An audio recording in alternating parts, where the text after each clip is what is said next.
Welcome to Penrose Learning, where we make understanding easy.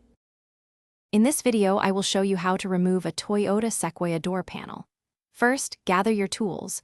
You'll need a flat blade screwdriver, a Phillips head screwdriver, and a panel removal tool or a putty knife. Begin by carefully prying up the power window switch panel.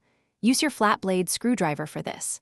Once it's loose, disconnect the electrical connector by pressing the small tab and pulling it free. This is a crucial first step for accessing hidden fasteners. Next, we'll tackle the hidden screws. There's often a small cover behind the door handle. Gently pry it off to reveal a Phillips head screw. Remove this screw. Then, look inside the door pull or armrest. You'll typically find another Phillips head screw there. Finally, at the bottom edge of the door panel, carefully pry out the courtesy light. Disconnect its electrical connector before setting it aside. These 3 fasteners are key to releasing the panel. With the screws removed, it's time to release the retaining clips. Insert your panel removal tool or putty knife between the door panel and the metal door frame. Gently pry outwards to pop the clips free. There are usually about 8 to 10 clips around the perimeter.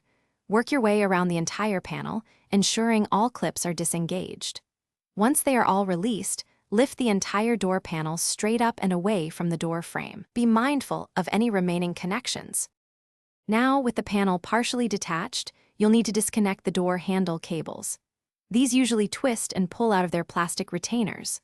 Also, disconnect any other electrical connectors, like those for the door lock or speaker, by pressing their tabs.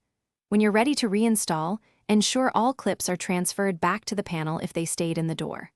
Route all wiring harnesses correctly and align the panel before pushing it firmly into place.